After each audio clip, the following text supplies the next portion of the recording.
Life is risky. There's a risk in everything that we do in life. And luck always seems to come into play when there is risk involved. Now, in this story, we'll talk about the kind of risk we have to take when we take on a roof repair job. And most times the risk that we take will fall into a general range that we are comfortable with. But every now and then we come up with something that we haven't accounted for. Now, some of you may know a little bit about risk, luck, and the randomness that we have to live with. And I've just finished an audiobook by Nassim Nicholas Taleb, and it's all about fooled by randomness.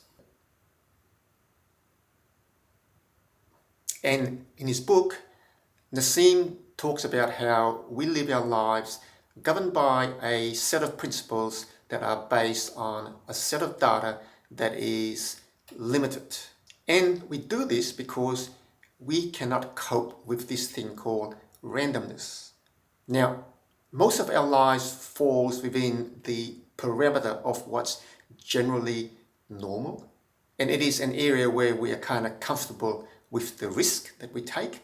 But every now and then, there's an event that happens that is really random, that's way outside our normal range of possibilities. And it is how we cope with these random events that determines our survival rate. Well, how does this apply to just a roof repair job? Well, roof repairs can be quite complicated because whilst a lot of them fall within a certain range of causes, there are very few that fall outside this range. And when that happens, it is kind of random. And the cause of the leak is way outside what you expect. And because it's unexpected, how do we cope? So we've got this tile roof, a double-story tile roof here in Sydney that had a leak in the front corner of the room. And it came down where the ceiling met the wall. Now, we've seen these kinds of leaks many times before. And it usually is because there's a valley that runs into the parapet wall, and the valley is truncated just to get past the parapet wall. And during the truncating process, the valley is compromised and it is prone to leakage. So when we saw the leak and we saw where it was happening, it was quite natural for us to just go, yeah, we've done that, we know what's happening, and this is the price to fix the leak. And that's what we did. We quoted a price, and it wasn't a very expensive leak because it was a repair we'd done over and over before quite successfully. In fact, we'd done one on this same roof on another section, and it was successful. So when the client said, hey, I've got another leak on this area of my roof, which is very similar to the previous one, you would think, well, I'll do the same thing and it's going to work. And that's what we did. We said, okay, it's going to be a fairly cheap fix. We'll give you a price, we quoted, and we did the repair. Guess what? It didn't work. So we went back and our repair was good. It wasn't leaking. So we had to keep looking.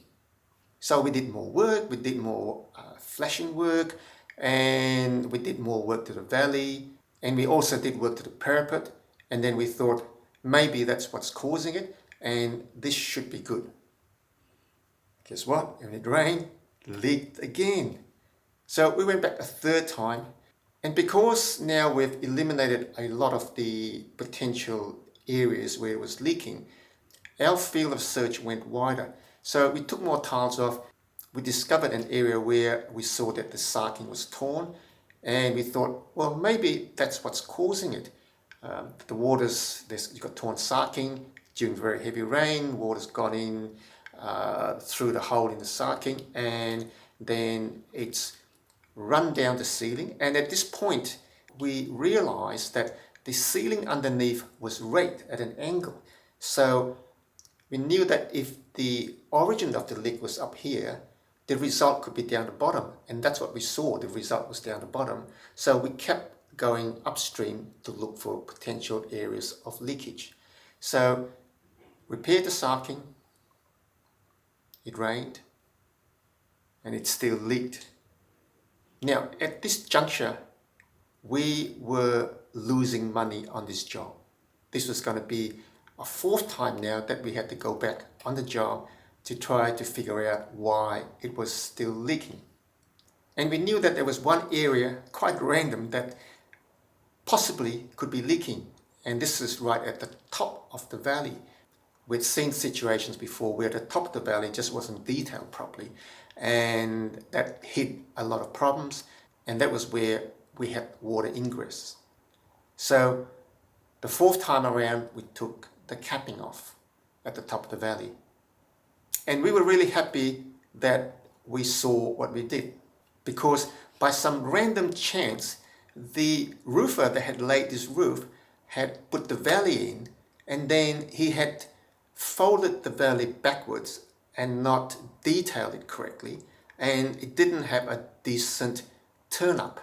Now, when the tiler came in and he bedded over the top of the valley, it meant that it created a weak point because the valley didn't have any turn up anymore because of the way that it was completely bent over. So what happened over time is when the bedding started to crack, water percolated through the bedding, got onto the end of the valley, and then flowed backwards under the valley. It dripped onto the ceiling, and don't forget we had a raked ceiling, so the water was dripping right at the very top, ran down the ceiling, and it appeared at the junction between the wall and the ceiling. So it took us 4 goes before we could get the problem sorted. So the lesson is that we went into this repair. We had a certain set of assumptions, and they were wrong, which meant that the risk that we took on was a lot bigger than we thought. So when you take on a bigger risk, potentially you have a greater risk of failure. But why we got fooled by randomness is because we thought we knew what was happening. And we were totally fooled by this totally random event that had 2 low probability chances of happening. Now, firstly, it had to take the plumber who put the valley in to detail the top of the valley incorrectly. He had put valleys in this way before, and it's never caused a problem. And normally this wouldn't cause a problem because it would have to take the tiler, when he came and put the bedding in, to bed it exactly at a point where if it then cracked in the future, a few years down the road, it caused water to come in through the crack onto the end of the valley and then trickle in. So the chances of those 2 things happening were so remote, but in this particular instance, it happened. To top it all off, if we didn't have a raked ceiling, then the leak would be exactly below where the top of the valley was. But because we had a raked ceiling, when it leaked at the top and the water dribbled down the raked ceiling and appeared further down, we had no idea where the leak originated from. So we had quite a few low probability events to combine to create this really random event that made this roof repair so difficult for us. Now, luckily, we structure our roof repair pricing to take into account some of these random events. So even though we lost money, we had to go back 4 times, we lost money on this job, but it didn't kill us. So we survive. And we take into account these way out factors that create the situations that are completely random. We survive it and we keep going. And that's what we do in our business. And that's how we look at life. Every day we'll encounter bad luck, good luck, and most of those things would be completely random, which means you got no control over them. So the secret is having systems in place so that you can survive these totally random events and fight another day. Now, as an example, you hear of all sorts of horrific traffic accidents, but no one ever thinks that it would happen to them. Just what are the chances? And that's what Fooled by Randomness is all about. Because one day you could wake up, jump in your car to go to work, and out of nowhere you're involved in an accident. Now, have you got systems in place to cope? Because these random events do happen and they will happen. But on a brighter note, you might even win the lottery. That is now another random event. But winning the lottery may not be such a good thing. And maybe we can talk about this on some other episode.